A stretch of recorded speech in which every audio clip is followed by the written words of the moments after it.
Abad y Bet, historias de fe y fidelidad. La esperanza mayor que la cura. En el año 2016 comencé a sentirme muy mal, a tener síntomas de ansiedad, estrés, depresión, y fue entonces que decidí investigar mejor sobre todos estos síntomas que estaba teniendo, porque ya no conseguía trabajar. Yo trabajaba en una empresa grande, multinacional, financiera, y ahí sentí que algo no andaba bien en mi cuerpo y empecé a sentir mucho dolor de estómago, tanto dolor de estómago que ya no podía levantarme de la cama. Y mis familiares, mi esposo, mi hermana me dijeron: te llevamos al médico. En junio del 2017 me diagnosticaron cáncer, una neoplasia maligna, un tumor neuroendocrino, ya en estado avanzado, 4, que se llaman carcinoma C25.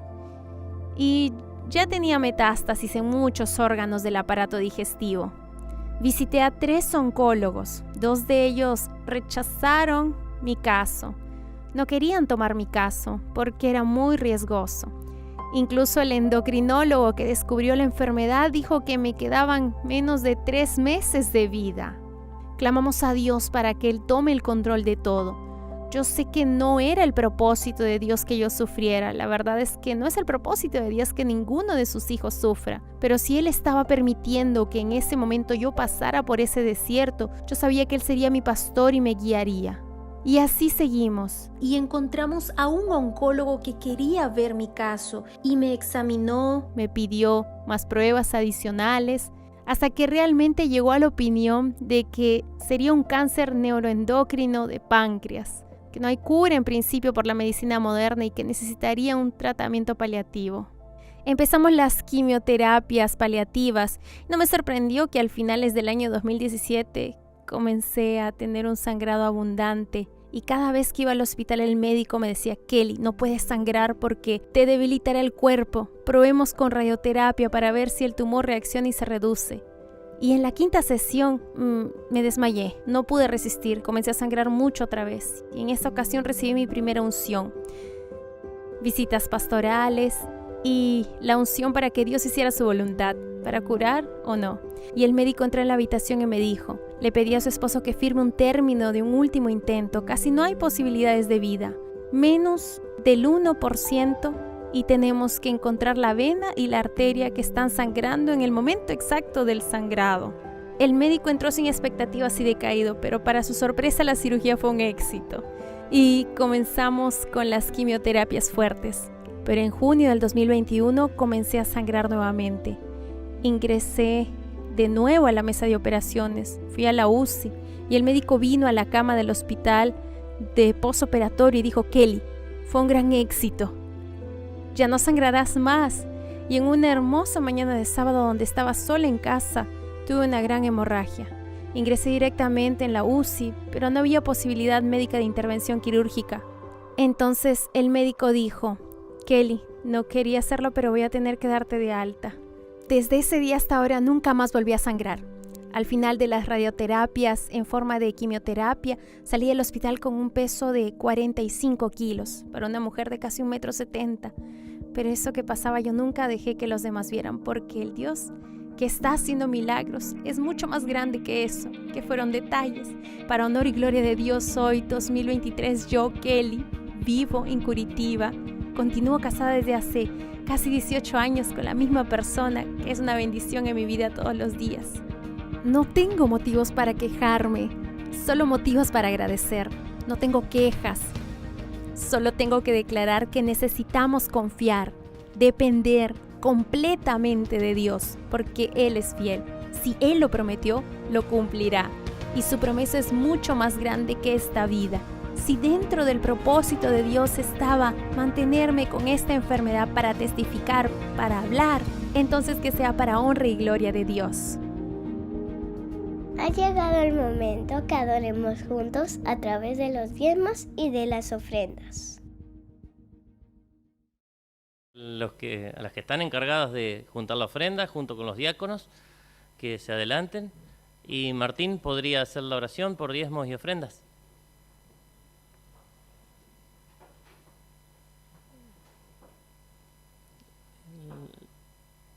está el micrófono. Oremos. Padre amante que moras en los cielos, Señor, te damos gracias por un sábado más, por poder estar aquí en tu casa, alabando tu nombre, Señor, y pudiendo aprender un poco más de ti. Te pedimos que ahora que vamos a entregar los diezmos, las ofrendas, que seamos dadores alegres para el avance de tu obra. Amén. Gracias por tus muchas bendiciones y como siempre pedimos todo en el nombre de Jesús. Amén, Señor. Amén, Señor, amén. Cantamos Padre amado.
Alabamos al Señor ahora con el himno a Cristo coronado, 156. Nos ponemos de pie.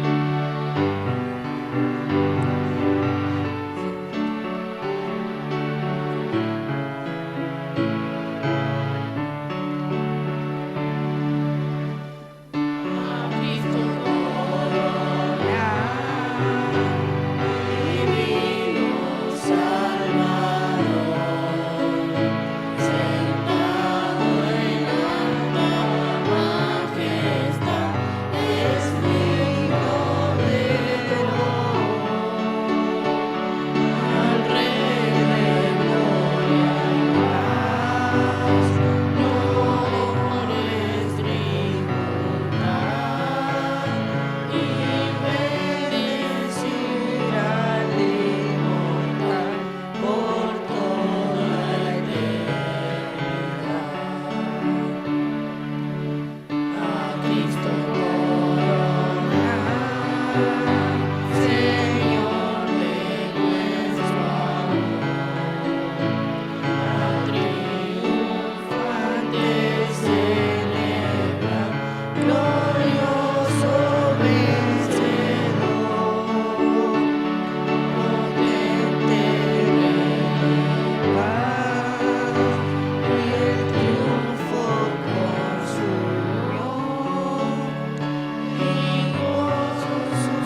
Oremos. Padre nuestro que estás en el cielo, santificado sea tu nombre. Querido Dios, te queremos agradecer por este día santo que nos estás regalando, Señor. Un día más de vida para todos nosotros, una posibilidad más para acercar a todos aquellos que aún no te conocen. Ahora te pedimos que las palabras que diga el hermano Ricardo, Señor, sean exclusivamente tuyas y que realmente puedan impactar en nuestro corazón y en nuestras vidas. También te pedimos por aquellos hermanos que no han podido llegar por alguna dificultad. Te pedimos todo esto en el sagrado nombre de Jesús. Amén.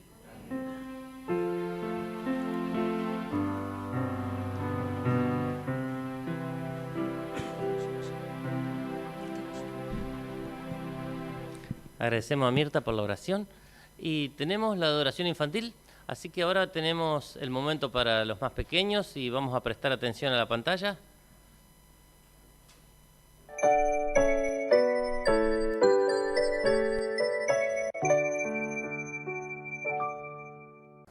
Bendiciones para todos. Orando con leones.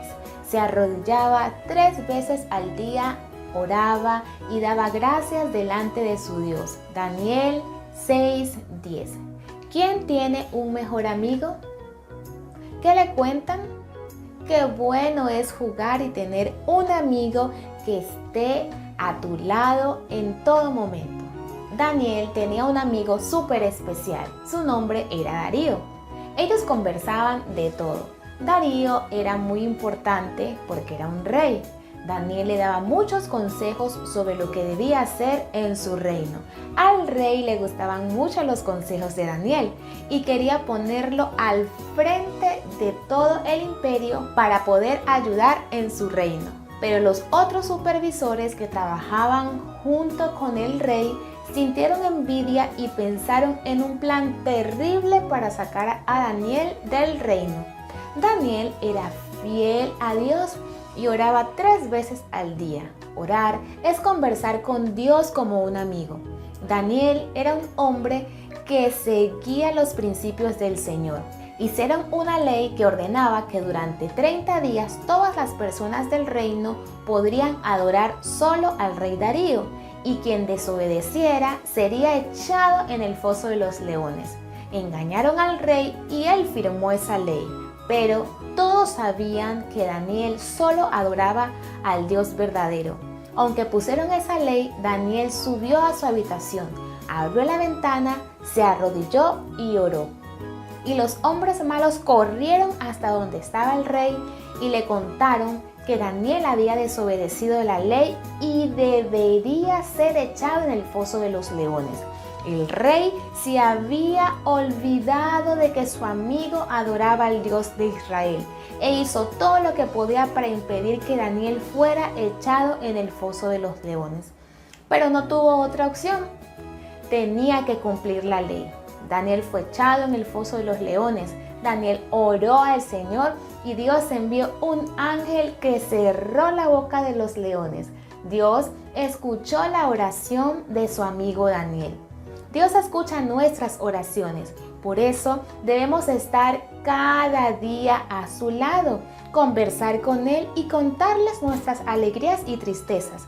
Cuando estamos en peligro, debemos orar para pedirle ayuda al Señor.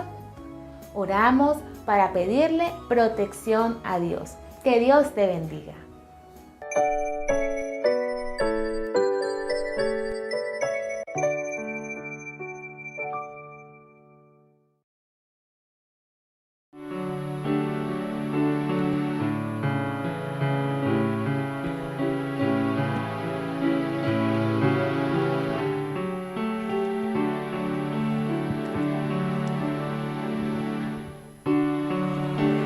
Mis ojos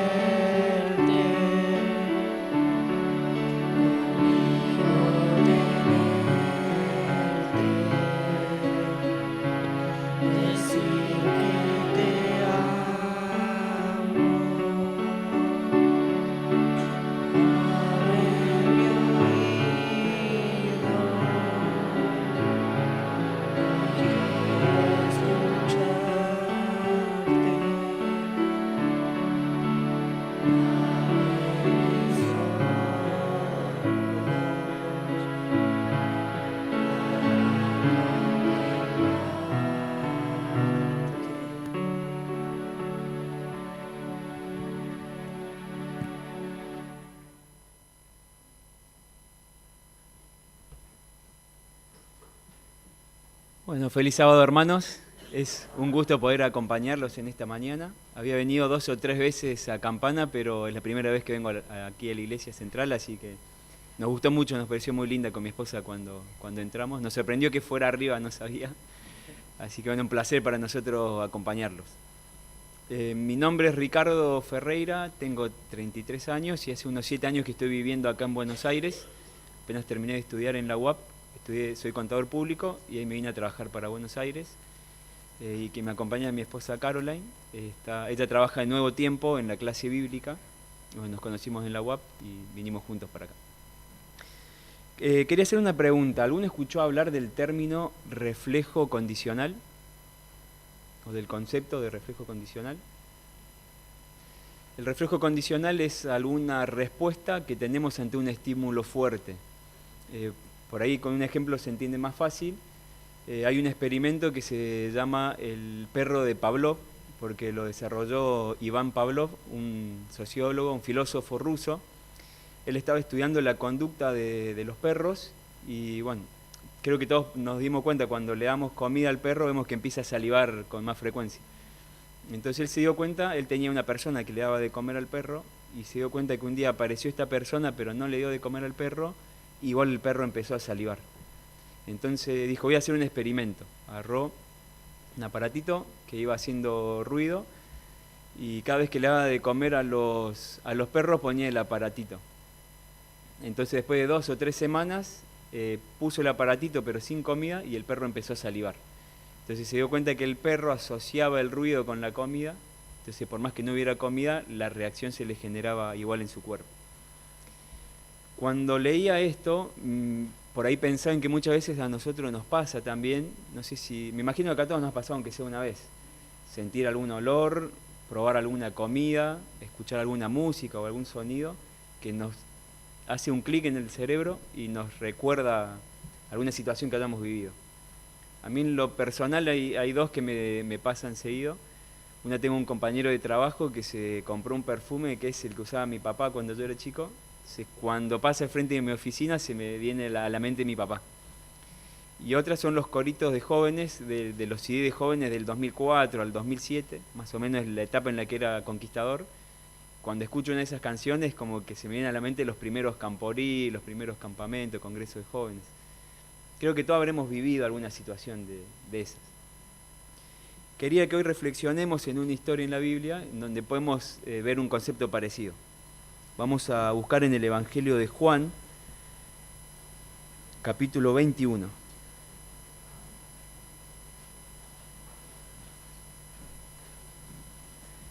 Como todas las historias que aparecen en los Evangelios, es una historia muy conocida. Seguramente ya escuchamos predicar sobre esta historia, seguramente la estudiamos, pero bueno, vamos a ver qué tiene para nosotros hoy. Empieza diciendo el primer versículo de Juan 21.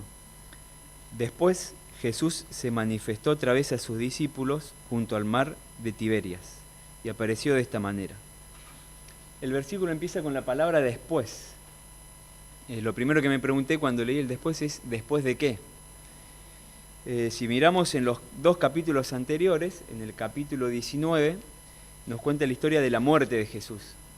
Y en el capítulo siguiente, el capítulo 20, nos cuenta la historia de la resurrección. Entonces esta historia se desarrolla después de la muerte y resurrección de Jesús. Dice, después Jesús se manifestó otra vez a sus discípulos. ¿Por qué otra vez? Es interesante que cuando Jesús resucitó, se presentó en varias situaciones a sus discípulos antes de su ascensión al cielo. Por lo menos unas 3 o 4 veces. Dice el deseado de todas las gentes, cuando Elena comenta sobre esta historia, que en el primer encuentro que tiene Jesús con sus discípulos en Jerusalén, Él pacta esta reunión con ellos, les da una cita para esta reunión, pero como están en el medio de las Pascuas, se ponen de acuerdo para esperar a que termine la celebración de las Pascuas y después partir para Galilea. El versículo termina diciendo que se junta con sus discípulos junto al mar de Tiberias, que es sinónimo al mar de Galilea, por ahí lo conocemos más como mar de Galilea. Quería leerle una frase del deseo de toda la gente que dice: gran parte del ministerio de Cristo había transcurrido cerca del mar de Galilea. Al reunirse los discípulos en un lugar donde no era probable que se lo perturbase, se encontraron rodeados por los recuerdos de Jesús y de sus obras poderosas.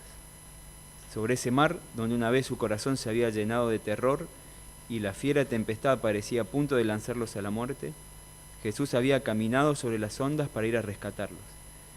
Allí la tempestad había sido calmada por sus palabras. A su vista estaba la playa donde más de 10.000 personas habían sido alimentadas con algunos pocos panes y pescaditos.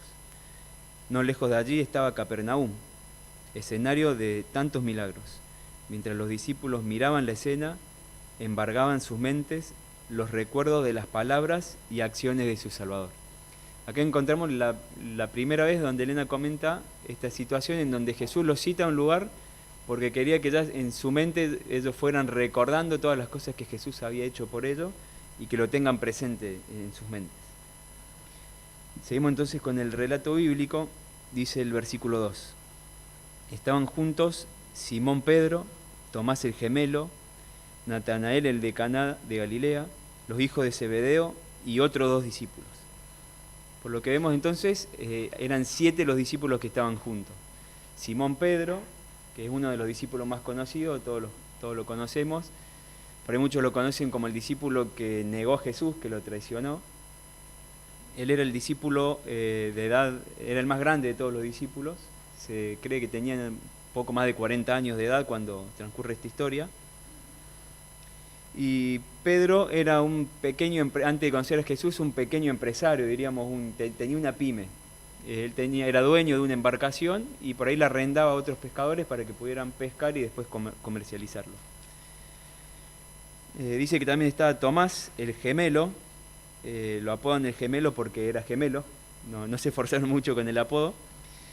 Y dicen también los historiadores que Tomás era constructor, pero no era como hoy en día que por ahí tenemos bien definidas las tareas. Está el albañil, el maestro mayor de obra, el arquitecto. En esa época el constructor se hacía cargo del proyecto completo. Después estaba también Natanael. Natanael era de la zona de Galilea y Natanael era sacerdote. Después dice que estaban los hijos de Zebedeo, también conocidos como los hijos del trueno. Ellos eran Jacobo y Juan. Juan, el que escribió el Evangelio. Juan era el más pequeño de todos los discípulos, se calcula que tenía unos 14 años cuando empezó a seguir a Jesús. Hoy en día lo vemos como muy chiquito, un adolescente, pero en esa época, en los cánones de esa época, ya a los 14 años eran jóvenes adultos. Y es interesante que en todo su libro, Juan nunca se nombra como Juan, se nombra como los hijos de Zebedeo, como el discípulo amado, aquel a que Jesús amaba, pero nunca se nombra él mismo como Juan. Y después dice que había otros 2 discípulos. No describe quiénes son, pero había dos discípulos más. Dice el versículo 3, Simón les dijo, voy a pescar. Y ellos dijeron, nosotros también iremos contigo. Fueron y subieron a la barca, y aquella noche no pescaron nada. De este versículo a mí me llamó la atención porque si bien Pedro había sido un empresario en el tema de la pesca, con su embarcación y todo eso, hacía 3 años y medio que él seguía a Jesús y había abandonado todo eso, era una vida pasada. Hacía 3 años y medio que él no pescaba. Entonces me pregunté, ¿por qué lo primero que hace después de la muerte y resurrección de Jesús es querer volver a su vida antigua? Evidentemente, como todos conocemos, había algo en Pedro que él no había resuelto. Lo último que él había hecho con Jesús antes de su muerte había sido negarlo 3 veces. Y seguramente sentía vergüenza, no se sentía digno de ser discípulo de Jesús, seguramente sentía culpa, y entonces eso lo llevó a mirar mucho lo que era su vida pasada. Vemos que los otros discípulos lo acompañan y esa noche no pesca nada. ¿Por qué de noche? Era muy común que los pescadores salieran a pescar de noche porque durante el día los pescados andaban más por las profundidades y de noche salían un poco más cerca de la superficie y era más fácil para pescar, pero dice que esa noche no pescaron nada. Me hacía acordar, tenía un amigo en la facultad que le encantaba pescar y hablaba todos los días de la semana, ahí cuando nos juntamos en clase, de la pesca. Lunes y martes hablaba de lo que había pescado y martes, miércoles, jueves y viernes de lo que iba a pescar el fin de siguiente. Y a mí me llamaba mucho la atención cómo le cambiaba el ánimo según cómo le iba el fin de semana. Si le había ido bien, estaba muy contento. Si le había ido mal, no te hablaba hasta el martes, miércoles, no hablaba, no decía nada. Y me imagino que los discípulos estaban así, después de toda una noche de trabajo, pasando frío, estando cansados. Seguramente estaban frustrados, enojados. Y veamos que dice, cómo sigue la historia en el versículo 4. Dice, cuando amanecía, Jesús se presentó en la playa, pero los discípulos no lo reconocieron. Cuando empezó a amanecer, con los primeros rayos del alba, los discípulos empiezan a ir de vuelta para las orillas. Y cuando se van acercando, están a unos 100 metros, 90 metros de la costa, ven a un hombre que está mirando toda la escena de ellos. Y dice la Biblia que no lo reconocen. Hay un montón de teorías de por qué no lo reconocieron. Yo capaz que por mi condición pienso que estaban muy lejos y no lo vieron. Yo si me saco los lentes veo hasta el tercer banco y ya no distingo a nadie. Pero bueno, la cuestión es que no lo reconocieron. Y este hombre, Jesús les pregunta en el versículo 5, amigos, ¿tienen algo de comer? Y ellos respondieron, no. Por lo cortito de la respuesta también me hace pensar que estaban enojados y frustrados. Le dicen solo que no. El versículo 6 dice, Él les dijo, echad la red a la derecha de la barca y hallaréis. La echaron y no la podían sacar por la multitud de peces. Entonces aquel discípulo a quien Jesús amaba dijo a Pedro, es el Señor. Cuando Simón Pedro oyó que era el Señor, se vistió con su ropa exterior porque se la había quitado y se echó al mar. Los otros discípulos vinieron con la barca arrastrando la red con los peces porque no estaban lejos de la tierra, sino como a 200 codos, unos 90 metros aproximadamente. Y acá quería leer otra frase del deseado de toda la gente que describe un poquito esta situación. Dice, vívidamente recordaban la escena ocurrida al lado del mar, cuando Jesús les había ordenado que lo siguieran. Recordaban cómo a su orden se habían dirigido mar adentro, habían echado la red y habían prendido tantos peces que la llenaban hasta el punto de romperla. Entonces Jesús los había invitado a dejar sus barcos y había prometido hacerlos pescadores de hombres. De modo que con el fin de traer a sus mentes esta escena y profundizar su impresión, había realizado de nuevo el milagro. Me llama la atención que se repite un poquito este concepto. Se ve que evidentemente los discípulos estaban perdiendo un poco el foco, sobre todo Pedro, y entonces como que Jesús los lleva a este lugar, le hace vivir esa experiencia para que recuerden lo que ya habían vivido con Jesús. Y cuando Jesús le dice que tiren las redes a la derecha, ahí algo empiezan a darse cuenta. Dice que cuando sacan un montón de peces, Juan se da cuenta y dice es el Señor. Y cuando Pedro lo oye, impulsivo como era Pedro, extrovertido, se pone la ropa, se ve que se la había sacado, pero en esa época como eran pudorosos, no por ahí como los romanos y los griegos de esa época, se pone la ropa y se tira al mar y se va nadando hasta la orilla para ver a Jesús. El resto de los discípulos dice que se quedaron en la barca y se acercaron, pero desde la barca. Después sigue el versículo 9, dice, al descender a tierra vieron brasas puestas, un pescado encima y pan. Jesús les dijo, traer de los peces que acabáis de pescar. Simón Pedro subió y trajo la red a tierra, llena de 150 pescados grandes, y aunque eran tantos, la red no se rompió. Me llama la atención que me imagino que se le debe haber llenado la mente de preguntas a los discípulos, deben estar preguntándose qué está haciendo Jesús en la orilla, y cuando llegan ven que Jesús les está cocinando, les está preparando el desayuno, porque dice que era muy temprano a la madrugada. Me llama la atención que también hasta cuentan los peces. Dice ahí, había 150 peces, sé que había algún contador en el grupo. Y Jesús le dice en el versículo 12, venid a comer. Y ninguno de los discípulos se atrevía a preguntarle quién era, sabiendo que era el Señor. Interesante que el libro de Juan no lo escribe en ese momento donde vive estas experiencias con Jesús. Lo escribe casi 80 años después. Entonces me lo imagino a Juan escribiendo lo que recordaba de esa situación, y él pone ahí, ninguno se animaba a preguntarle a Jesús, pero todos sabíamos que era él. Y me gusta mucho también la imagen de Jesús en este momento de la historia, porque Jesús ya había muerto, ya había resucitado, ya había vencido a la muerte, ya había cumplido lo que había venido a hacer a la tierra. Sin embargo, él se toma el tiempo para prepararle la comida a sus discípulos. Se toma el tiempo para tener un gesto de cariño, un gesto de amor. Sigue diciendo el versículo 12, Jesús les dijo, venid a comer, y ninguno de los discípulos se atrevía a preguntarle quién era, sabiendo que era el Señor. Entonces Jesús tomó el pan y les dio, y de igual modo el pescado. Esta fue la tercera vez que Jesús apareció a sus discípulos después de haber resucitado. Bueno, como dijimos al principio, Jesús se le apareció varias veces a sus discípulos después de resucitar y antes de su ascensión al cielo. Se le apareció por primera vez en Jerusalén, pues se le apareció también a María, se le apareció a los discípulos que iban de Emaús, y aquí se les apareció de vuelta. Me gusta pensar en qué habrá pensado Pedro que se sentía con vergüenza, que se sentía con culpa. Capaz que él pensó, ahora cuando lo veo a Jesús me va a juzgar, y sin embargo Jesús no hace nada de eso, sino que le da un gesto de cariño y un gesto de amor. Vamos a seguir leyendo el versículo 15. Dice, cuando terminaron de comer, Jesús preguntó a Simón Pedro, Simón, hijo de Juan, ¿me amas más que estos? Él respondió, sí, Señor, tú sabes que te amo. Jesús le dijo, apacienta mis corderos.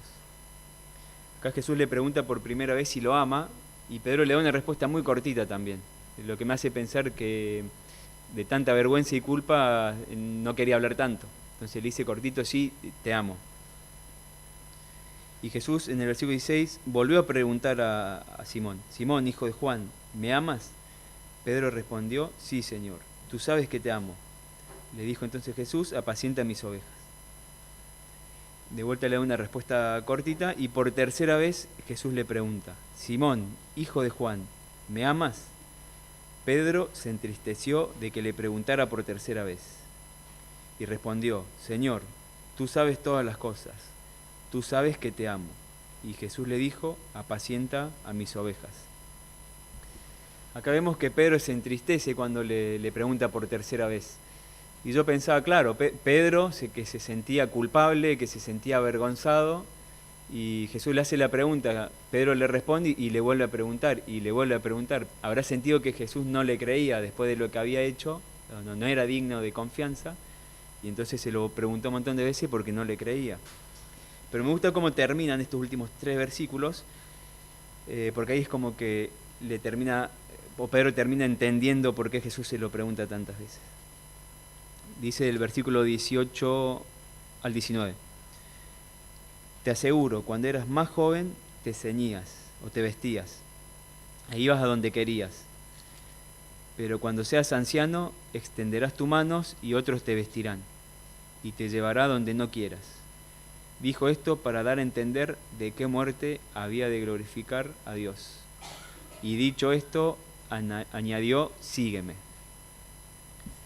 Me imagino que esta palabra sígueme habrá sido la que lo hizo acordar del primer llamamiento que le había hecho Jesús.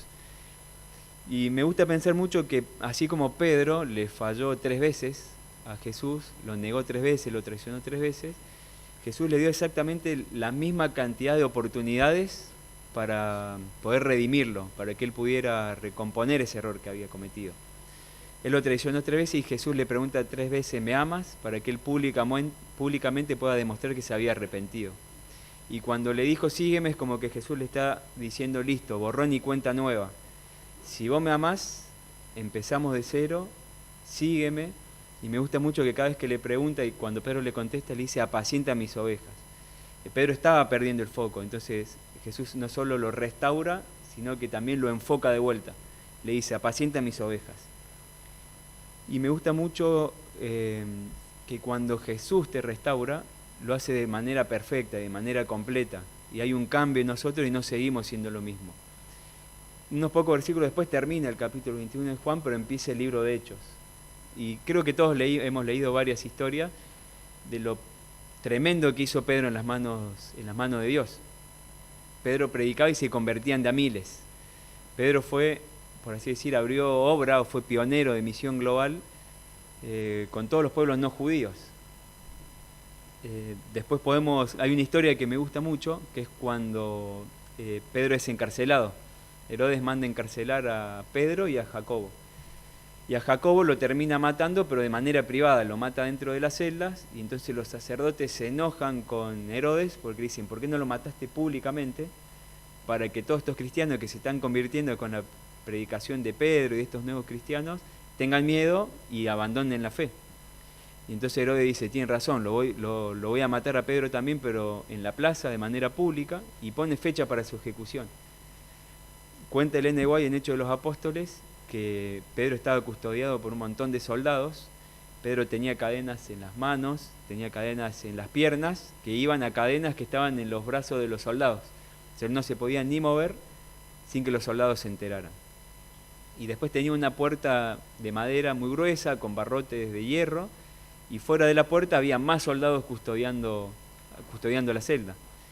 Y me gusta mucho que Ellen White lo describe, que Dios manda un ángel para liberarlo de la cárcel. Cuando el ángel abre la puerta, lo encuentra a Pedro durmiendo el apacible sueño de la confianza perfecta. Me encanta esa frase porque yo a veces, no sé, tengo que viajar y no puedo dormir la noche anterior pensando que tengo que salir, que me pongo ansioso. Pedro estaba por ser ejecutado, ese Pedro ansioso, ese Pedro compulsivo que conocíamos. Sin embargo, el amor de Jesús lo cambia tanto que aún ante la posibilidad de que lo maten, él estaba durmiendo como un bebé.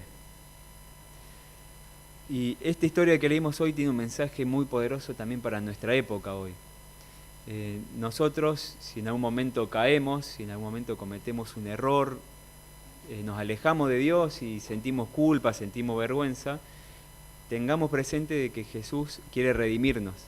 Acordémonos de esos momentos, de esa vivencia que tuvimos con Jesús, ese primer amor, cuando conocimos a la iglesia, cuando empezamos a estudiar su palabra, sus historias, tengámoslos presentes.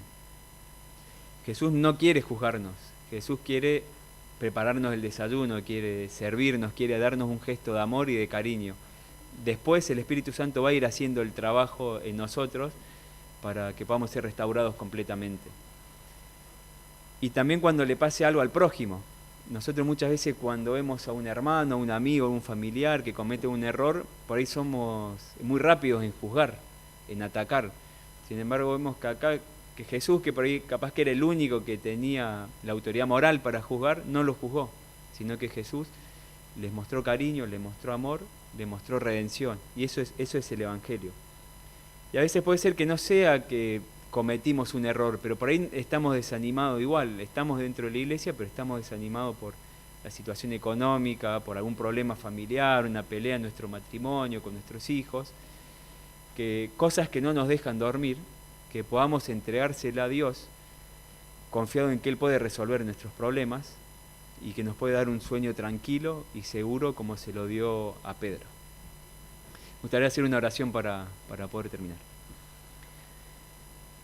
Padre nuestro que estás en los cielos, santificado sea tu nombre, Señor. Te doy gracias por este día que nos regalas, por la oportunidad de poder abrir tu palabra y poder escuchar, Señor, lo que tienes para decirnos. Queremos pedirte, Señor, que podamos recordar siempre todo lo que has hecho en nuestra vida, todos los milagros, todas las maravillas, Señor, que siempre las tengamos presentes, que si en algún momento nos alejamos o caemos, que podamos volver, Señor, sabiendo que tú nos amas, que nos perdona y nos da la oportunidad de poder acercarnos de vuelta a ti.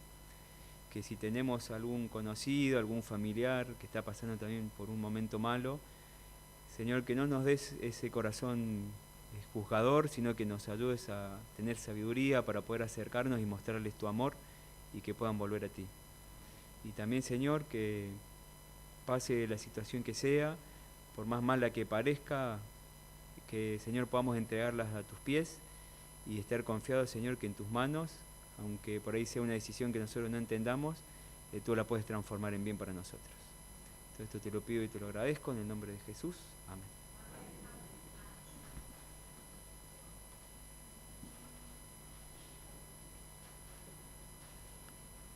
Vamos a terminar cantando En Cristo hallo amigo, 366.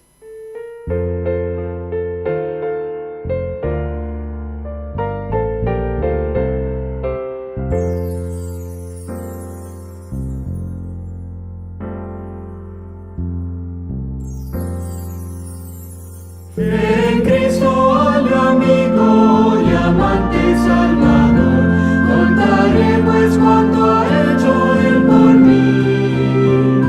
Hallándome perdido en digno pecador, rescatóme y hoy me guarda para sí. Me salva del pecado, me guarda de Satán, promete estar conmigo siempre aquí. Consuela mi tristeza, me quita todo afán, grandes cosas Cristo ha hecho ya por mí. Jesús jamás me falta, jamás me dejará, es mi fuerte y poderoso protector. Del mundo hoy me aparto de toda vanidad, para consagrar la vida a mi Señor. Si el mundo me persigue, si sufro tentación, confiando en Él podré vencer aquí. Segura es la victoria y elevo mi canción, grandes cosas Cristo ha hecho ya por mí.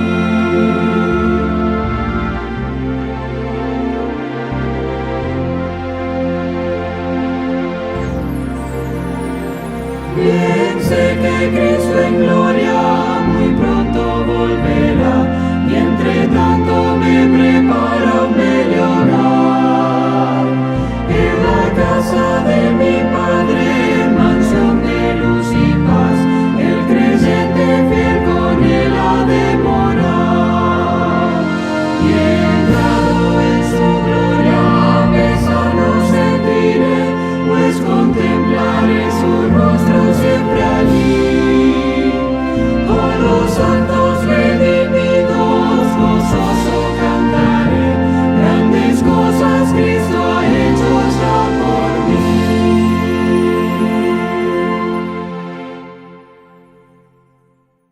Padre nuestro que estás en los cielos, gracias por el mensaje que nos has traído hoy, que podamos recordar las experiencias pasadas con el Señor para que nos puedas restaurar y continuar nuestra vida cerca tuyo.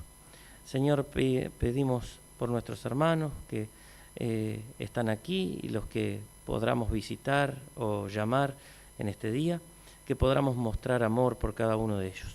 Señor, al salir de aquí pedimos tu protección, tu cuidado, que tus ángeles vayan con nosotros. Lo pedimos sin merecerlo en el nombre de Jesús. Amén.